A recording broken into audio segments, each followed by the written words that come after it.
that's greatness. You look into my eyes, you can see what I see. If you can say the world won't be the same without me, then we call that greatness. And that's a blessing. But wait a second, look, while we on the subject, let me ask a question. Hello everybody, welcome to the Uzzi Sports Show. I'm jaredvhockey, and today's guest, Anthony DeNicola. Anthony, how you doing? Good, how are you? Thank you for having me.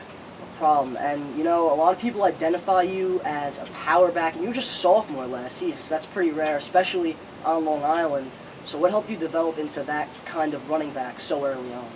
I'm just working out every single day, 5 days a week, and coaches are having us come down besides weightlifting. They're doing 7-on-7s with us, doing skills workouts. I'm just working hard. This off season, in terms of camps or showcases, or even just with your Carey football team, what have you been doing this summer? 7-on-7s. I personally have been going to some prospect showcases up in colleges. I went to Utica this past weekend for like a national regional showcase qualifier. And then we're going to start doing some 7-on-7s at Chaminade versus some other teams. And we're starting to do some skills workouts at our own school. And, you know, the last 2 seasons, since you've been on varsity as a freshman, you've been to Hofstra, you couldn't quite grab the county title. What are you guys looking to do differently this year opposed to the last couple of seasons? Honestly, we're just going to try stay poised. We've got to fight through everything. Just work out even more. Got to stay focused in the games, and we trust the coaches playing call. They trust us playing, and we can just see how it ends up like that. You know, coming into this season, you guys are ranked number 1 in the conference, but there's always that team, Garden City. You won 36 games straight.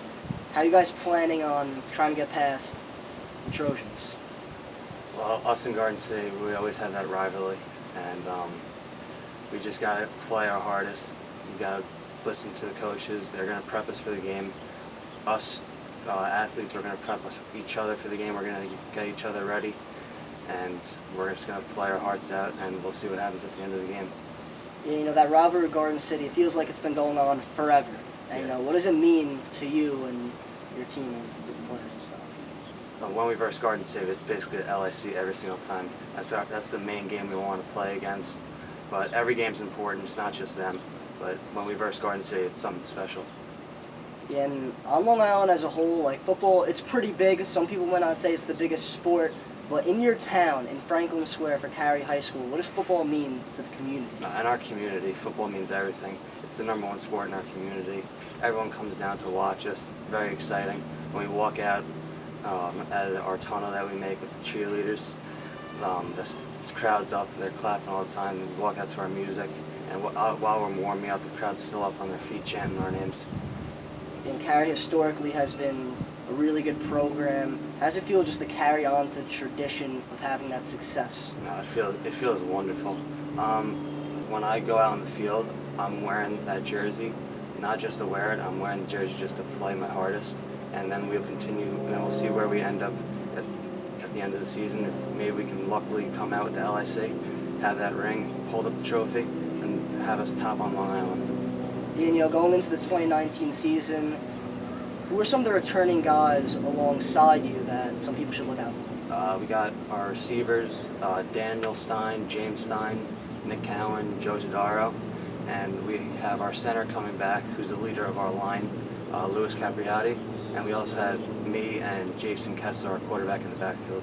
And I've been playing with all these kids from when I was 7 years old with the Franklin Square Warriors, and I have a lot of confidence in them and me.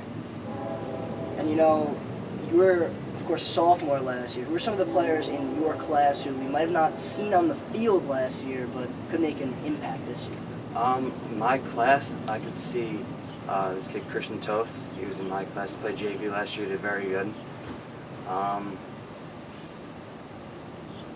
This kid Chris Marullo in my class, he started both ways on JV.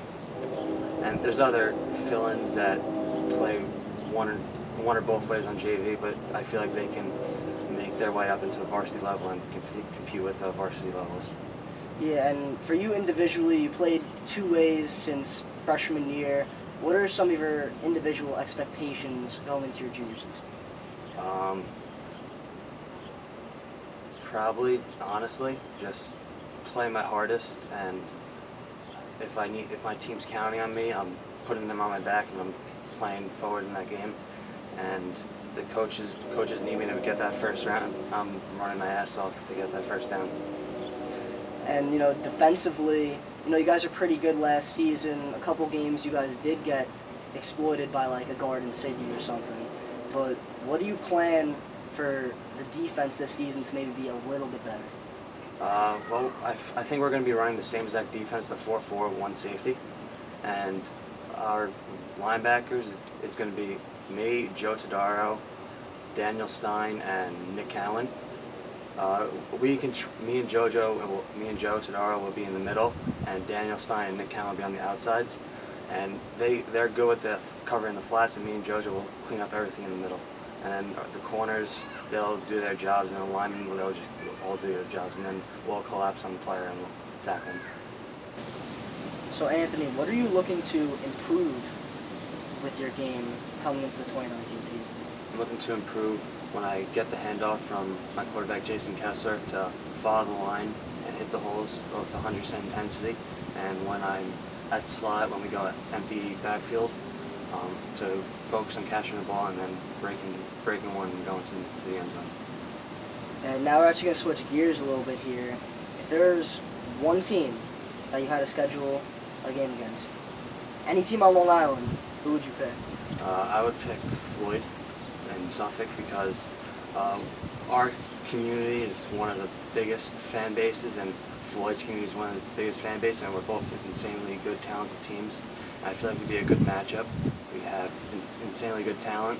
They have insanely good talent, and we just match up perfect. That would be some game. And also, we're in the off-season, recruiting, camps. It's getting pretty big. I know you're only going to be a junior, but for your future and for your college interests, do you have any college interests or any preferred schools right now? I'm open to any offer, honestly, any school that's looking to come to me. But I don't really have a preferred school that I want to go to yet. Whoever wants to come talk to me, they're willing to, and I'll give them respect and answer any questions they have. Anthony, thank you for your time. I'm Jared Uzzi. Thanks for watching.